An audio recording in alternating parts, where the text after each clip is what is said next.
Salut, salut, c'est Flo de SpeeDeasyCom. Je suis avec Bastien de iComi.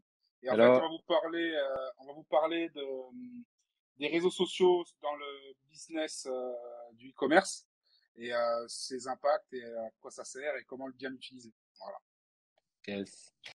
yes. Du coup, on va commencer avec le taulier, hein. On va commencer avec le boss. c'est ça. Ouais. On va commencer Facebook. avec Facebook, ouais. Facebook. Du coup, Facebook, quand même 40 millions d'utilisateurs par mois. En France, hein, on est sur des chiffres français là aujourd'hui. On va donner que des chiffres sur la France, Ouais, pas international. Du coup, moi, Facebook, c'est celui que j'utilise le plus maintenant pour les différentes entreprises avec qui je travaille, que ce soit du lead gen ou du e-commerce. Donc, c'est gros potentiel quand même. C'est là où j'ai eu les plus gros retours pour l'instant, même si les coûts d'acquisition, ils ont beaucoup évolué. ouais, ça a beaucoup, beaucoup augmenté. C'est vrai que par Mm, rapport à avant, ça a voire même triplé. Le Covid en est pour quelque chose aussi, parce que tout le monde a lancé des business pendant le Covid.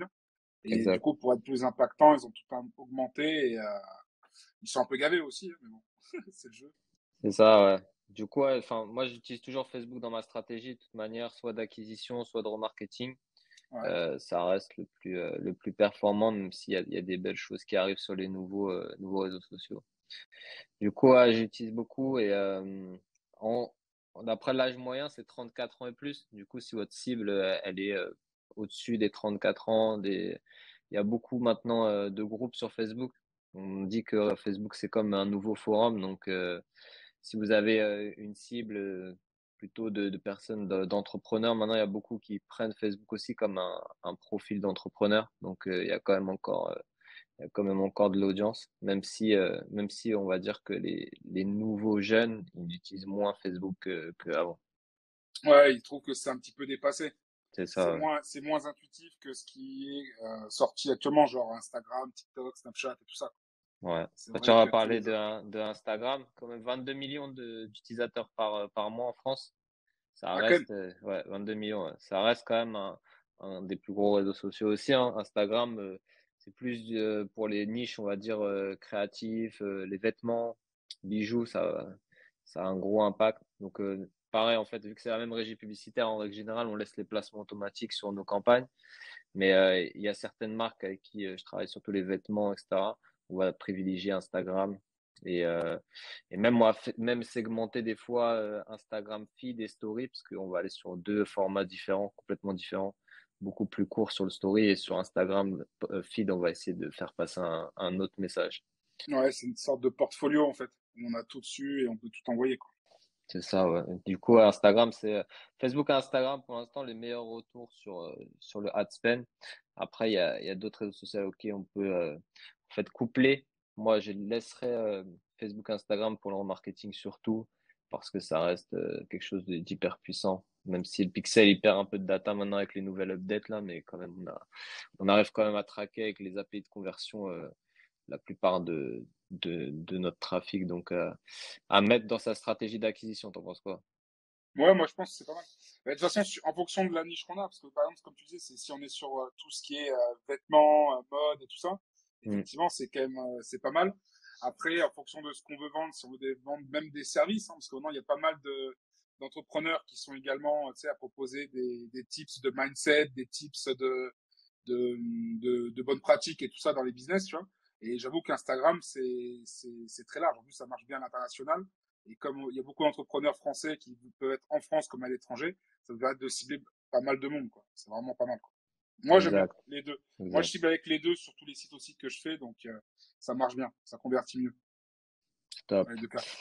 Du coup, on va parler d'un nouveau là qui a un peu d'actu en ce moment, c'est Pinterest avec Pinterest Ads. Moi, je l'ai déjà utilisé pour des bijouteries et ce que j'ai pu voir, c'est que ça fait beaucoup de trafic, mais moins de conversions. Même si ça peut arriver qu'il y ait des conversions, mais il y a beaucoup moins de conversions que sur Facebook Ads directement. Je sais pas si tu as eu le Mm. même ressenti. Si, moi j'ai même ressenti, j'ai même lancé des pubs il y a pas longtemps, où effectivement il y a beaucoup de trafic, mais ça convertit pas, et je trouve que c'est même pas aussi bien optimisé que sur Facebook.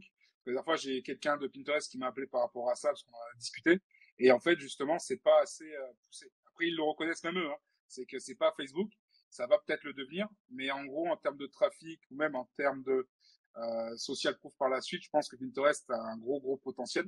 Et l'avantage, comme tu le disais, c'est que il y a beaucoup de gens qui vont dessus. Il y a surtout des femmes, d'après ce qui ressort au niveau des chiffres.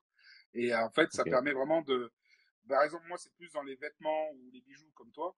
Et ce qu'il y a, c'est vrai que en termes c'est comme si c'était un portfolio où les gens peuvent directement en cliquant sur ton épingle atterrir directement sur ton site. Et ça peut même en termes de marketing, même pour nous, hein, si on est des entrepreneurs et qu'on veut cibler des gens, on peut le faire directement comme ça aussi derrière. Tu vois, C'est clair, en ouais. mettant directement le lien sur ta photo, les gens ils cliquent dessus, ils atterrissent directement dans ton site et directement dans la page produit en fait. Comme ça, ils voient directement ton produit, le descriptif, et s'ils aiment, ils achètent. Ça peut être pas mal Et en sur plus, le market. Pinterest, il est souvent très bien référencé sur Google. Donc, ça permet d'avoir du visuel sur certains mots-clés sur Google. Donc, Ouais, pour le SEO, ouais. à mettre Le en place SEO. dans votre stratégie d'acquisition. Bien sûr, si vous êtes plutôt dans la niche de maison, beauté, mode, ça va être impactant. Ensuite, on a le tout nouveau TikTok Ads. TikTok. Alors ça, TikTok, c'est 14,9 millions d'utilisateurs quand même. C'est plus que Pinterest, mais c'est un format différent. C'est du format, on va dire, hyper dynamique en 10 secondes. En 1 seconde, vous devez capter votre audience. Du coup, personnellement, moi, j'ai pas encore testé les pubs TikTok Ads. C'est en cours. Je ferai un retour prochainement sur les chaînes, etc. Mais apparemment, il y a un gros potentiel. J'ai parlé avec des gens là qui disaient qu'il y a un gros potentiel à tester, à tester. Mais bon, l'audience est beaucoup plus jeune, hein. On va pas aller sur du plus 44, même si il y a des adultes, il y a des plus 30 qui sont sur TikTok, mais c'est différent. En fait, l'audience est différente. Je sais pas si tu en penses, ce que tu en penses, Ouais, t'as déjà si. testé?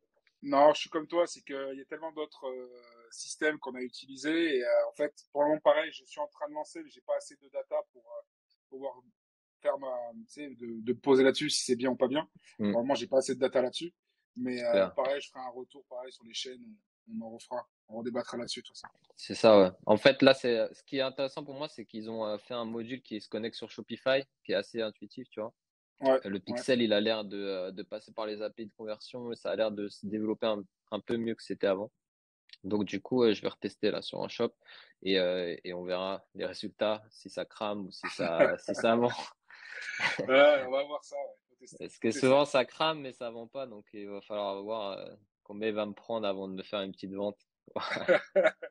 Je vais Et prendre 300 euros et t'as ouais, l'avantage de ouais. 20 euros. Je suis une américaine là qui montre un peu ce qu'elle fait et d'après ce que je vois, les CPM sont pas si élevés, donc tu as beaucoup d'impression. Donc ça peut être une bonne étape pour le tunnel d'acquisition en top, Ouais, tu vois, pour en ouais, faire beaucoup de trafic et un peu comme Snap en fait, un peu comme Snap, Snapchat, on va voir Snapchat, c'est 22 millions d'utilisateurs par mois quand même. Mais ouais, Snapchat, ouais, pareil. Snapchat, le gros problème, hein, je crois qu'on a eu le même, hein, c'est, ouais. c'est le lazy load là qui t'envoie du Ouais, trafic un peu non qualifié, quoi. fantôme. Ben, c'est ça, c'est que ça, en fait, moi, Snapchat, je l'ai utilisé sur quelques shops et j'étais un peu déçu sur le fait que ça précharge directement les choses. Et Mm. en fait, quand tu vas sur ta data, tu te dis, bah ouais, j'ai plein de monde et tout ça, mais en fait, sur les 200 personnes que tu vas avoir, t'en as peut-être 50 qui sont réels, tu vois. Les autres, c'est juste des préchargements et les mecs en swipe up, ils sont barrés et, c'est dommage. Je pense que ça gâche un peu la data, ça fausse un peu le délire. C'est ça. Puis après, si tu as une mauvaise acquisition sur le top of funnel, bah, ton middle, ton bottom of funnel, il est pourri aussi. Donc, tu Ouais, dépenses de la pub pour recibler ces gens qui sont pas venus sur ton site ou qui n'ont c'est pas ça. été réellement intéressés par tes produits. Donc, tu Ouais, crames, tu tu perds. crames. C'est ça. Tu perds trop d'oseille et autant l'investir sur des choses qui marchent bien comme Facebook Ads ou même Google Exact. Ads. Mais après, c'est vrai que là, Facebook Ads ont tout ce qui est publicité sur Facebook, Instagram ou même Pinterest ou TikTok. Je préfère plus investir là-dessus que Snap, j'ai déjà essayé sur plusieurs shops, différentes stratégies, ça n'a pas marché. Mm. C'est pas, du moins le retour, il était trop élevé, trop cher. Ouais, même le pixel de Snap, il a jamais été trop développé au final.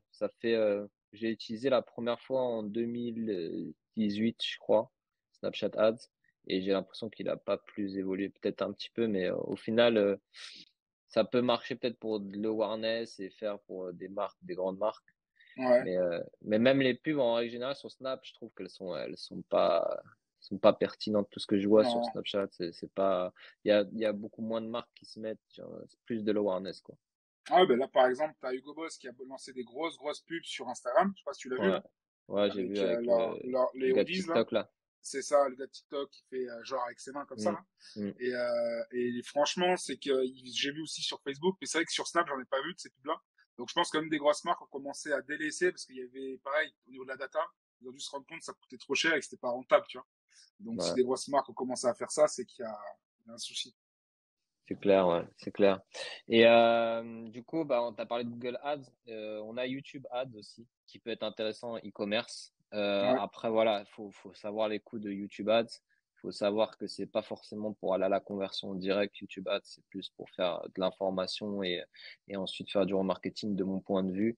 Parce que faire de la conversion directe sur du YouTube Ads, c'est un peu plus compliqué. ouais, c'est chaud. Euh, ouais. J'avais vu une marque de vêtements française là, qui vend des t-shirts un peu uniques, faits à la main, etc. Donc eux, ils l'utilisaient vraiment en brand awareness. En fait, ils mettaient leur publicité en brand awareness et, euh, et du coup, ça permettait aux gens de découvrir la marque, tu cliques, etc. Mais t'es pas forcément dans une attention d'achat. En fait, tu fais juste de la découverte et après, je me souviens plus si j'avais reçu des pubs sur Insta, Facebook en remarketing, mais c'est ce que j'aurais fait moi en tout cas. Si j'avais un produit style comme eux, où il y avait vraiment un storytelling à montrer avec des longues vidéos, tu peux faire ça en préload sur YouTube, mais après faire du remarketing à fond quoi. Harceler, Ah ouais, de ouf. harceler, ouais. Et du coup, alors on va mettre celui-là, LinkedIn pour le e-commerce. Alors LinkedIn, je le mets, alors c'est 10,7 millions. Je sais pas si j'ai dit YouTube, c'est 39 millions d'utilisateurs par mois en France, hein. Donc c'est Ouais, c'est quand pas mal. même, c'est égal à Facebook. Facebook c'est 40 millions. Et du coup LinkedIn, 10,7 millions d'utilisateurs par mois quand même sur, comment dire, sur les réseaux. Alors LinkedIn, comme je dirais, c'est vraiment pour faire le personal branding du boss ou de la personne qui développe le produit en fait, pour en fait vraiment augmenter son réseau et faire connaître sa marque sur le réseau en fait un petit peu professionnel. Et maintenant, ça marche bien de créer une marque et de développer son personal branding.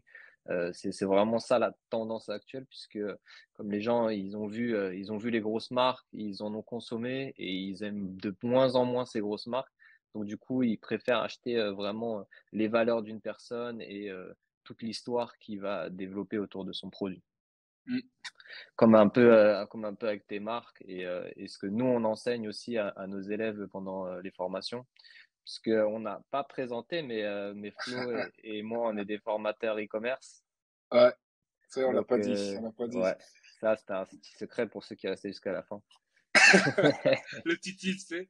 Voilà. Carrément, carrément. Non, c'est ça. Mais c'est sûr que LinkedIn, ça peut être puissant. Si vous regardez les marques comme Respire, comme Feed, et ben, tout est tourné autour du personal branding du fondateur. Donc, c'est assez important. Et puis, ça peut permettre aussi déjà d'avoir des premières ventes, puisque le réseau LinkedIn a quand même l'audience avec un certain pouvoir d'achat qui arrive à avoir une certaine portée organique, on va dire, que certains réseaux sociaux n'ont plus, comme Facebook. Eh ben après, ça nous permet aussi de cibler aussi les pros, ceux qui font, par exemple, si c'est entrepreneurs pour des services, pour des professionnels, tu vois. Ça peut Mm, être pas mal pour augmenter leur carnet d'adresse ou même cibler les gens directement. c'est Par ça, ouais. exemple, tu fais du copywriting, tu fais plein d'autres systèmes, tu vois. Tu peux proposer tes services également de codeur, hein, plein de trucs. Tu peux même avoir des offres d'emploi, de freelance, tu peux avoir beaucoup de choses sur LinkedIn. Et c'est vrai qu'après, tu peux cibler que des pros. Si tu vises à faire du B2B, Ouais, B2B, ça peut être super ça peut être pas intéressant. mal. Ça paye bien le B2B. Après voilà, ils sont un peu plus, comment dire, ils veulent des choses un peu plus précises, tu vois. Il faut Ouais. Puis vous forcément perdez faire du un bon peu taf. on va dire les valeurs de l'entreprise si vous faites C'est trop de ça, B2B. c'est Parce ça. Il que, faut, en fait, eux, ils vont faire que la revente, quoi. c'est ça. Donc c'est pour ça qu'il y a beaucoup de choses à faire, mais c'est pas mal LinkedIn pour faire du B2B ou Ouais. même augmenter son personal branding. Donc, Bah, il nous reste 30 secondes, donc du coup, partage ton LinkedIn pour que les gens nous suivent. ouais, mon LinkedIn c'est Florent Pontiac, Ok, P-O-N-T-I-A-C, Florent. Et le tien ok. du coup. Le mien, Bastien Pialet. Donc, si vous voulez des posts un peu sur l'actualité e-commerce et les réseaux sociaux, les pay ads, bah, suivez-nous sur nos réseaux. Et si vous avez besoin de services pour votre site internet aussi, vous pouvez contacter Flo pour développer votre site. Et Speed Easycom, voilà, sur ouais, Speed Easycom. bah super. J'espère que ça vous a plu. On se retrouve dans une prochaine vidéo. Ciao, ciao. Allez. Ciao.